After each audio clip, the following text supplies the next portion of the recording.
اگر کسی تحریر کا ایکس رے کیا جائے تو کیا نظر آئے گا؟ عام طور پر تو لوگ صرف کہانی یا اس کے موضوع پر ہی دھیان دیتے ہیں۔ ہاں بالکل، یہ ویسا ہی ہے جیسے کسی عمارت کو باہر سے دیکھ کر بس اس کی خوبصورتی کی تعریف کر دی جائے، لیکن آج کی اس گہری تحقیق میں ہم عمارت کے باہر نہیں کھڑے ہوں گے۔ صحیح بات ہے، آج ہم تحریر کا شماریاتی ڈی این اے تلاش کرنے والے ہیں، یعنی اس کی اسٹیٹسٹیکل آئیڈینٹی۔ اچھا، تو آج کی اس گفتگو میں ہم کارپس لنگوسٹکس اور خصوصاً کی ورڈ انالیسس کی دنیا میں اتریں گے۔ یہاں صرف الفاظ پڑھے نہیں جاتے بلکہ ان کا پوسٹ مارٹم کیا جاتا ہے۔ اور یہی اس موضوع کی سب سے خوبصورت بات ہے، جب زبان کو عدد و شمار کے ادا سے یعنی اسٹیٹسٹیکل لینس سے دیکھا جاتا ہے تو وہ اپنا ایک بالکل مختلف روپ دکھاتی ہے۔ واقعی، مطلب مقصد یہ جاننا ہے کہ سافٹ ویئر اور ڈیٹا کی مدد سے کیسے ایک عام سا لفظ کسی بھی گفتگو کے چھپے ہوئے راز اور مقاصد کو بے نقاب کر سکتا ہے۔ بالکل، یہاں الفاظ کی صرف ظاہری موجودگی کی بات نہیں ہو رہی، بلکہ اس منفرد چھاپ کی بات ہو رہی ہے جو ایک تحریر کو دوسری سے بالکل الگ کرتی ہے۔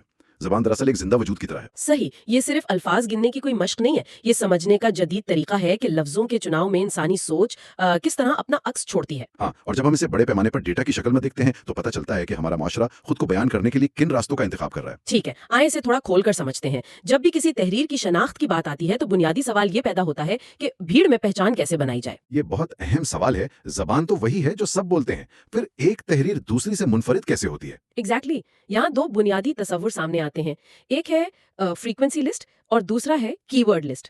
اور بظاہر یہ دونوں صرف الفاظ کی فہرستیں لگتی ہیں، لیکن ان کے درمیان زمین آسمان کا فرق ہے۔ ہاں، فرق بہت بڑا ہے۔ فریکوینسی لسٹ یعنی تعدادی فہرست صرف یہ بتاتی ہے کہ کسی تحریر میں کون سے الفاظ سب سے زیادہ آئے ہیں۔ صحیح، اگر انگریزی زبان کی بات کی جائے تو the and of جیسے الفاظ کسی بھی تحریر کا تقریباً 50% حصہ ہوتے ہیں۔ تو اگر کسی سائنسی مضمون یا کسی عشقیہ ناول کی فریکوینسی لسٹ بنائی جائے تو دونوں کے شروع میں یہی الفاظ نظر آئیں گے نا؟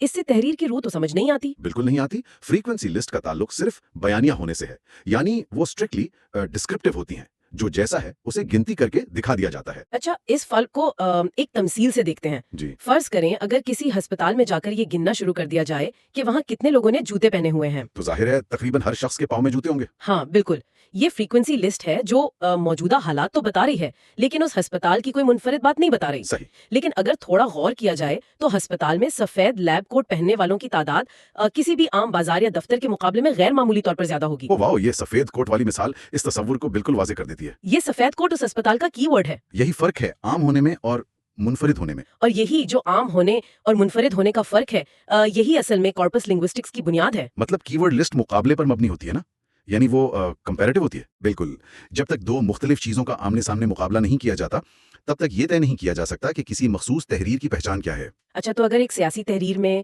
ڈیموکریسی کا لفظ 50 مرتبہ آیا ہے تو فریکوینسی لسٹ تو ایسے 50 مرتبہ ہی گنے گی۔ ہاں، لیکن کی ورڈ انالیسس یہ بتائے گا کہ عام بول چال کی زبان کے مقابلے میں اس لفظ کا 50 مرتبہ آنا کتنا غیر معمولی ہے۔ صحیح، یعنی ڈسکرپٹیو سے کمپیریٹیو تجزیے کی طرف آنا۔ ایگزیکٹلی، یہی وہ چھوٹی سی مگر انتہائی اہم تبدیلی ہے جو کسی بھی ڈیٹا سیٹ کی اصل شناخت کو طے کرتی ہے۔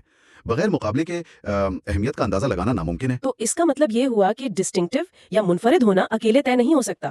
اگر کہا جائے کہ سفید کوٹ عام ہے تو سوال بنتا ہے کہ کس کے مقابلے میں؟ بالکل، عام بازار کے یا کسی آپریشن تھیٹر کے۔ رائٹ، یہاں سے ہم اس عمل میں داخل ہوتے ہیں کہ یہ مقابلہ آخر ہوتا کیسے ہے اور اس کے لیے کون سی مشینری استعمال ہوتی ہے۔ ہاں، کی ورڈ لسٹ بنانے کے لیے دو چیزوں کا آمنے سامنے ہونا ضروری ہوتا ہے، ایک ٹارگٹ کارپس اور دوسرا ریفرنس کارپس۔ ٹارگٹ کارپس وہ جس پر تحقیق کی جا رہی ہوتی ہے۔ صحیح، اور ریفرنس کارپس ایک بڑی وسیع اور عام فہرست ہوتی ہے جس سے مقابلہ کیا جاتا ہے۔ اس مقصد کے لیے ورڈسمتھ ٹولز، اسکیچ انجن اور اینٹ کونک جیسے ایڈوانسڈ سافٹ ویئر استعمال ہوتے ہیں۔ لیکن یہاں ایک بہت دلچسپ ٹیکنیکی پہلو سامنے آتا ہے۔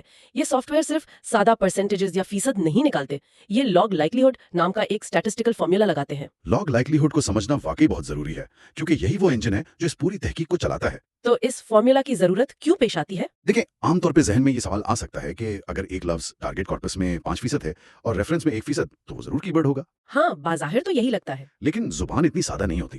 لاگ لائکلیہڈ کا فارمولا دراصل ایک پروبیبلٹی اسکور نکالتا ہے۔ یہ فارمولا میتھمیٹکلی دونوں کارپس کے سائز کو دیکھتا ہے اور پھر فیصلہ کرتا ہے۔ اچھا، یعنی اگر ایک چھوٹی سی تحریر میں کوئی لفظ صرف 2 مرتبہ آ جائے تو ہو سکتا ہے فیصد کے حساب سے وہ بہت بڑا لگ رہا ہو۔ بالکل، مگر لاگ لائکلیہڈ بتا دے گا کہ نہیں، یہ صرف ایک اتفاقی اکرنس ہے، اس کا بار بار آنا اسٹیٹسٹکلی سگنیفیکنٹ نہیں ہے۔ صحیح، لیکن اگر کسی لفظ کے آنے کی تعداد میتھمیٹیکل بنیادوں پر اتنی زیادہ ہو کہ اسے اتفاق نہ کہا جا سکے تب یہ سافٹ ویئر اسے کی ورڈ کا درجہ دیتا ہے۔ ایگزیکٹلی، یہ ایک ایسی چھاننی ہے جو کچرے کو بہا دیتی ہے اور صرف اہم الفاظ کو لوکتی ہے۔ چیز سب سے زیادہ چونکانے والی ہے وہ ہے اس کے نتائج۔ ہاں،